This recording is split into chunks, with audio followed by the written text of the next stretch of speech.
lagi dalam podcast CU Anggi Laras. Kali ini bersama saya, Langit Prinesti. Nah, teman-teman pasti sudah tahu kan kalau di CU Anggi Laras kita secara rutin pasti membuat berbagai macam pelatihan dan juga program-program yang gimana caranya kita bisa menggali dan juga meningkatkan kompetensi kita masing-masing. Dan podcast pada hari ini juga yang dipersembahkan oleh Komite Youth pasti ini juga membangun kompetensi teman-teman, terutama yang punya jiwa-jiwa wirausaha atau mungkin yang sudah mulai kepikiran untuk bikin produk atau malah sudah punya produk atau service tapi masih ingin meningkatkannya ke level yang lebih tinggi. Nah, hari ini kita akan belajar bersama-sama soal visual branding. Nah, kita akan bicara sebelumnya visual branding itu apa sih, terus brandingnya sendiri itu apa sih, bedanya apa? Ada branding, visual branding ini dua benda yang sama atau berbeda. Kemudian nanti kenapa visual branding itu penting? Karena kita semua sepakat ya, branding itu penting gitu. Cuma kenapa sih gitu? Kenapa kita harus punya visual branding? Dan juga yang paling penting nanti di akhir, terutama buat teman-teman yang sudah kepikiran, aduh aku ingin bikin visual branding yang keren buat produk atau serviceku gitu. Itu nanti kita sama-sama belajar step by step-nya bagaimana. Dan itu nanti kita akan belajar bersama salah satu narasumber dari platform yang bernama Kersane yang juga bermisi untuk meningkatkan daya saing UMKM di Purworejo, baik dalam desain komunikasi visual, kemudian strategi marketing, dan tidak kalah dari segi dengan visual branding. Kita sambut bersama-sama Arifah Rahmawati yang kayak atau Arifah ya. Oke, terima kasih Langit. Iya, kalau kita kan memang sudah sobi dari lama ya, Pak ya. Cuma mungkin untuk para teman-teman dan juga bolo-bolo cual yang belum familiar gitu, itu wajah-wajah baru nih, Wong Purworejo anyar sopo lagi. Mungkin boleh diperkenalkan.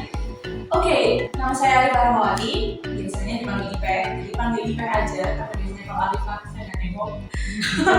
Saya praktisi di desain teman-teman, dan lebih banyak perusahaan ini lebih banyaknya UX ya, user experience. Jadi brandingnya lebih dipakai di arah ke produk digital. Tapi dulu waktu kuliah, saya kuliah di UMS, Universitas Negeri 11 Maret ya, waktu di UMS dulu saya kuliahnya di kafe, desain komunikasi visual dan fokusnya branding. Nah, terus sampai akhirnya setelah itu saya merasa kayak, oh saya harus branding nih, saya mendalami branding segala macam. Terus waktu setelah lulus UI UX tuh lagi mulai seger-segernya tuh kan, awal-awal tuh kan.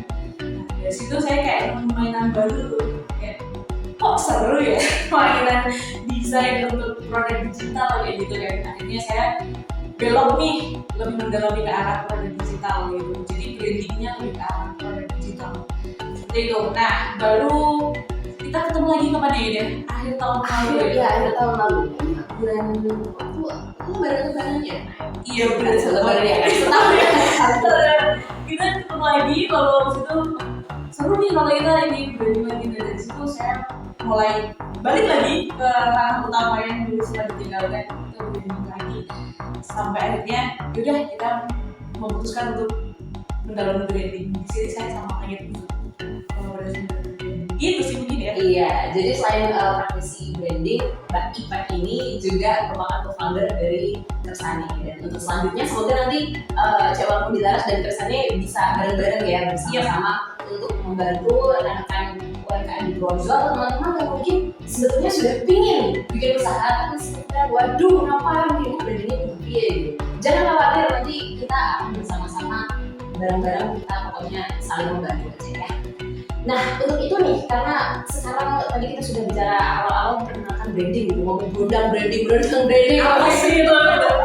Tapi kalau menurut kita ini dari ilmu yang sudah didapatkan atau pengalaman juga sama bekerja, branding itu apa sih? Apakah cuma kita biasanya ngobrol branding itu ngomongin soal kayak simbol, logo gitu kan, warna, terus apa sih kayak bentuknya kelihatannya kayak gimana gitu. Kalau branding itu sebetulnya itu atau gimana sih? Agak overuse ya memang. Agak overuse ya, kata branding itu sendiri ada di mana-mana gitu. Kesannya kayak memang untuk yang tertangkap secara langsung itu memang soal visual kan. Jadi orang-orang pasti mengasosiasikan branding itu ke logo lah, ke warna lah, ke segala macam. Tapi kalau branding itu sendiri sebenarnya bukan hanya tentang visual ya teman-teman. Jadi kayak branding itu ada banyak expert yang punya definisinya masing-masing tentu saja ya. Tapi lebih kayak branding itu sebenarnya adalah reputasi. Ini ketika kita ngomong reputasi, berarti meliputi apa aja sih branding? Kan kalau kita bicara soal reputasiku gitu, berarti kalau memikirkan langit misalnya, atau memikirkan IPEK, itu yang kayak gitu, IPEK itu yang kayak gitu. Maksudnya kayak gitu nggak sih atau gimana? Kurang lebih seperti itu. Jadi sebenarnya branding itu tuh udah kayak misalnya nih teman-teman lihat langit tuh kayak gimana sih? Yang tercitra dari situ, dari langit itu persepsi teman-teman tuh melihat langit itu yang gimana, itu brandingnya langit itu kayak gitu. Sih, berarti bukan cuma soal langit itu tampilannya gimana gitu, sawo matang, nggak jelas kulitnya apa lurus gitu misalnya, tapi juga suaranya begitu, gitu. Gerak-geriknya seperti itu, gitu ya. Bahasanya yang dipakai seperti itu. Oke, berarti produk tuh ternyata juga sama ya, sama service berarti ya. Iya, karena branding sebenarnya tidak yang terbatas pada hanya produk yang tangible ya, produk yang kelihatan bisa diraba ya. Tapi lebih kayak ada banyak hal yang bisa di branding. Jadi kayak misalnya gerakan itu juga bisa kan di branding gitu kan, atau mungkin keyakinan itu juga bisa di branding. Jadi sebenarnya branding itu bisa meliputi banyak sekali hal gitu. Nggak yang melulu soal ini mineral ini ada brandingnya apa gitu, nggak yang melulu soal produk yang kelihatan gitu.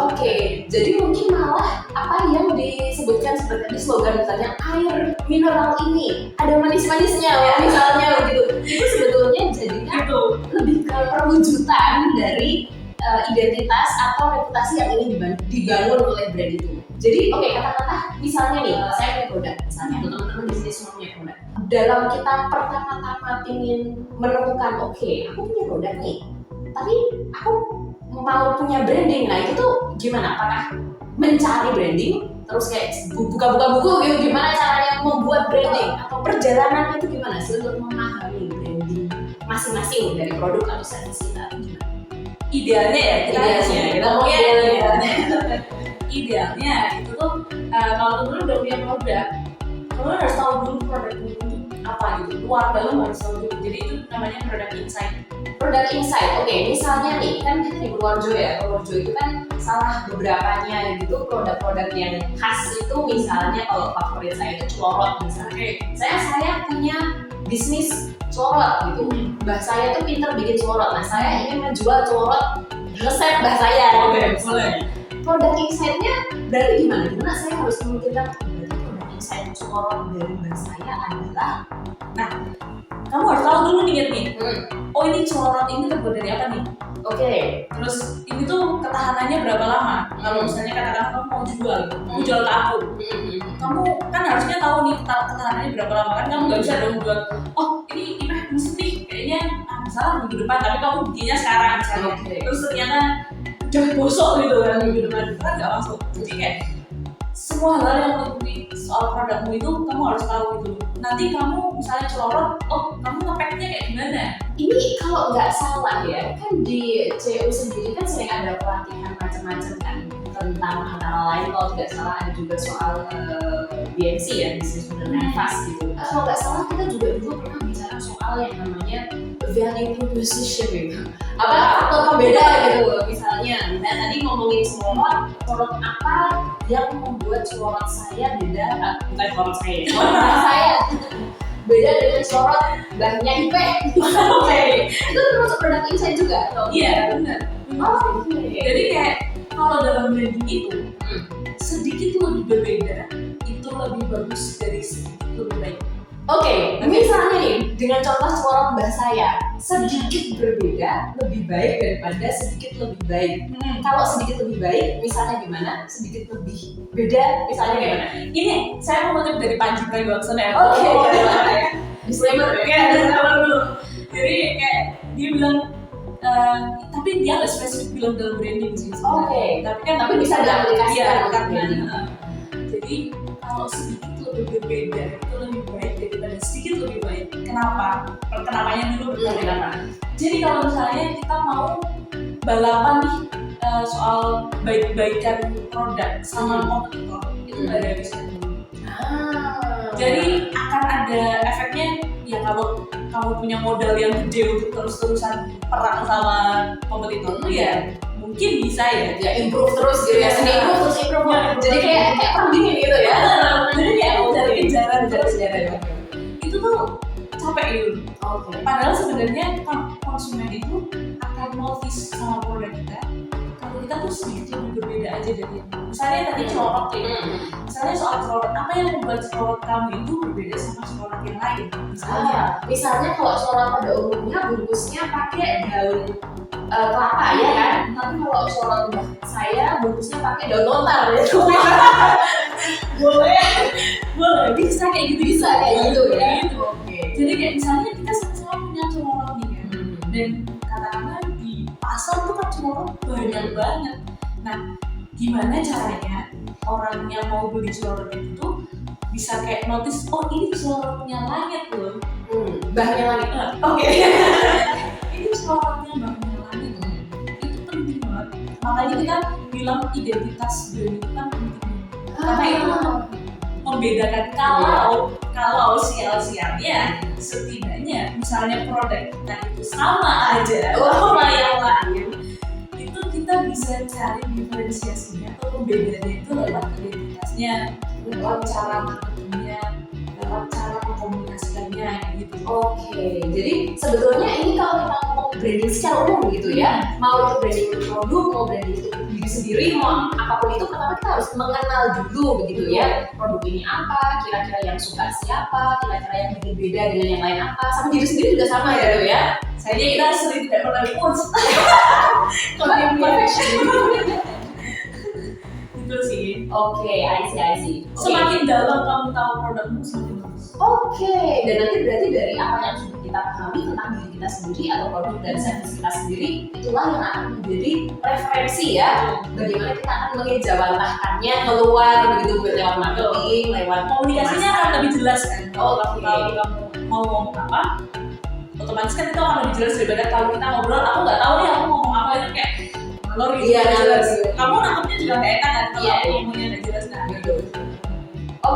Sip. Berarti kita sudah ada bayangan teman-teman ya tentang branding itu kurang lebih apa gitu kan. Cuma karena memang hari ini kita akan mengkhususkan gitu kan untuk visual branding gitu. Kalau personal branding mungkin nanti teman-teman bisa request, siapa tahu CU nanti membikinkan podcast lagi ya kan. Langsung komen aja. Boleh request di komen. Tapi untuk kali ini kita akan bicara soal visual branding. Nah, sekarang tadi kita sudah bicara branding itu apa. Nah, sekarang kok visual branding? Gimana kita mendeskripsikan visual branding? Kita kan tadi kayak pembukamu tuh ya, yang bilang tuh apakah branding itu menurut soal logo, soal simbol, soal warna segala macam gitu kan. Kan aku bilang enggak tuh. Kalau branding itu kan lebih dalam dan lebih luas dari itu gitu kan. Nah, visual branding itu yang kamu sebutkan soal logo dan segala macam, pencitraan dari luarnya itu adalah visual branding kayak gitu. Jadi karena namanya visual gitu kan ya, apa yang dilihat oleh mata kita, apapun itu berarti kalau gitu misalnya ditanya, berarti aspek-aspek apa yang bisa kita kategorikan atau kita masukkan dalam visual branding. Misalnya kita tadi punya produk celorot bahannya Langit gitu. Visual brandingnya kira-kira apa aja gitu? Yang paling utama jelas logo ya. Logo. Harus ada punya pembedanya itu. Logonya tuh kayak gimana gitu. Itu bagus kalau punya logo. Kalau nggak punya logo ya agak susah ya. Memainkan logo itu terus habis itu nanti ke kemasannya misalnya. Ini tergantung produknya tuh. Kalau misalnya produknya kita ngomongnya produknya fisik, berarti kan ada kemasannya, ada pengemasannya, ada kayak misalnya iklan tuh ada brosurnya segala macam kayak gitu kan. Tapi kalau produknya itu nggak fisik, misalnya bahannya Langit itu juga dulu itu papan hujan misalnya. Ya ini kan tidak kenal. Saya ingin kenal soalnya. Boleh teman-teman disclaimer ini ya. Bukan kenyataan. Misalnya itu kan produknya tidak bisa digambar, tidak bisa diterawang, tidak bisa dilihat. Itu terus sama juga harus punya logo juga gitu. Sebaiknya begitu. Untuk visual ya. Ini karena kita ngomong visual branding, itu sebaiknya bagaimana punya logo, karena ini kaitannya kan untuk mengkomunikasikan produk ini ke orang lain ya. Kalau misalnya cuma mau buat diri sendiri ya mungkin kontemplasi gitu kan, mungkin bikin diri yang masalah. Tapi kalau misalnya kita mau mengkomunikasikan ke orang gitu, sebaiknya punya logo. Sebaiknya ya, atau identitas minimalnya tuh kayak misalnya warnanya kayak gimana. Misalnya pawang hujan nih ya. Iya, pawang hujan misalnya. Terus katakanlah aku mau menyewa pawang hujan gitu kan. Terus aku bilang sama kamu bakal lebih lebih kena sama marketmu kalau misalnya punya kartu nama gitu. Kartu nama itu kan kamu butuh warnanya kayak gimana? Yes ya, nggak cuma pokoknya ngeprint alpat gitu ada meskipun kamu ngeprint alpat ya, meskipun itu cuma alpat di print di HVS kayak gitu, itu kan disitu kamu memutuskan untuk oke, aku mau pakai warna tulisannya apa ya? Atau fontnya apa? Jenisnya apa ya? Kepikiran juga sih, ini maksudnya visual branding bukan? Kan tadi kalau yang tadi kita ngobrolin kan masih general ya, corot dan juga service pawang hujan juga banyak lagi gitu. Nama tertentunya itu juga ngaruh nggak? Misalnya tadi karena ini pawang hujan, misalnya kita jadinya memberikan nama usahanya nanti bukan pawang hujan mbahnya langit begitu kan, panjang juga gitu, tapi misalnya no rain service misalnya kayak gitu misalnya, itu ngaruh nggak sih? Ngaruh banget. Visual branding juga sebenarnya semua aspeknya itu ngaruh gitu. Mau misalnya katakanlah bodoh-bodohannya ya kan, kita bilang aku nggak mau punya logo, aku mau kayak biasa aja, aku humble, aku nggak mau punya logo. Tapi kan teman-teman akan butuh sesuatu untuk dikomunikasikan gitu kan. Kayak misalnya mau tanda tangan kontrak gitu, misalnya kontrak pawang hujan kita gimana? Ya untuk berapa kali servis gitu, kwitansi lah apalah segala macam, itu kan bakal butuh visual di situ gitu. Jadi kayak sebenarnya kalau visual branding itu menyangkuti semuanya yang visualnya terlihat secara yang terlihat gitu ya. Jadi kalau kita misalnya bicara soal produk, misalnya tadi tidak kelihatan produknya, tidak intangible gitu ya, intangible saja ya, bukan tidak tangible, intangible. Berarti itu menyangkut misalnya nanti bagaimana kita mengkomunikasikannya atau advertise-nya ya, mengiklankannya juga, mempromosikan misalnya, berarti nanti bisa buka blog mungkin atau nanti di media sosialnya begitu, logonya seperti apa gitu ya. Terus kalau kita ngomongin soal produk yang tangible yang bisa disentuh, diraba, diterawang begitu, itu berarti juga mencakup kemasan juga gitu ya.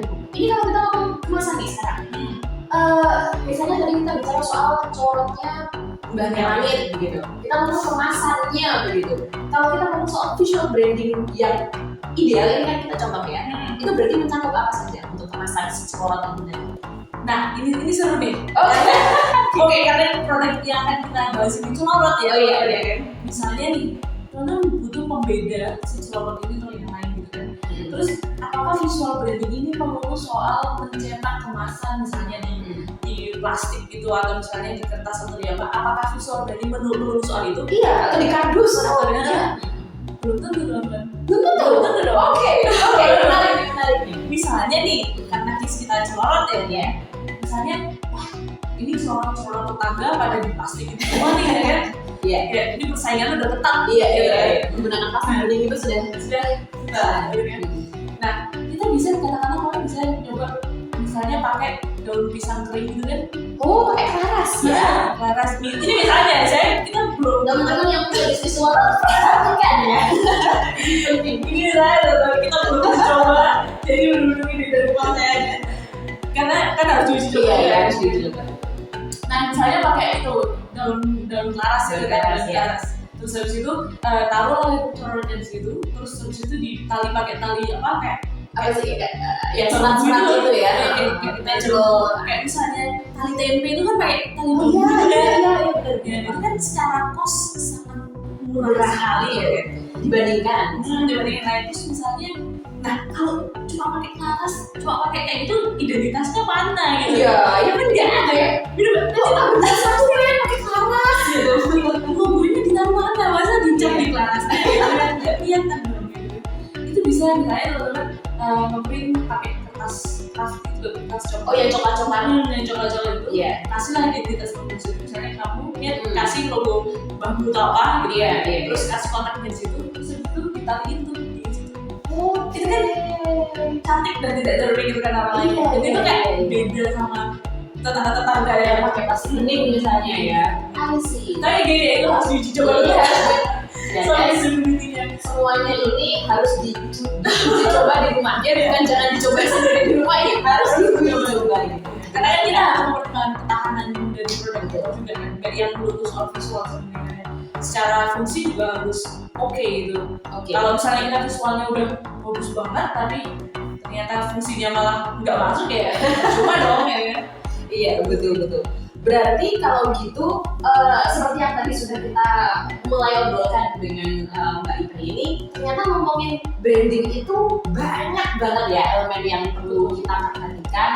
Sebetulnya mungkin ya jangan terus kayak terus pusing dong gitu. Enggak juga, mungkin nanti kita bisa mulai dari yang sederhana, tapi mungkin perlu bahwa kita pahami bahwa ternyata branding itu bukan cuma soal itu atau soal ini gitu, tapi mencakup sesuatu yang lebih besar. Nah, berarti kita sepakat ya bahwa untuk menyukseskan sebuah produk begitu, branding ini penting banget kan, dan visual branding ini sangat-sangat penting, terutama untuk UMKM ya, yang kita pasti pilihnya UMKM untuk naik kelas gitu kan, supaya jangan mikromu gitu kan, Atau nano ya. atau nano bahkan ya, lebih mikro gitu, harus lebih baik.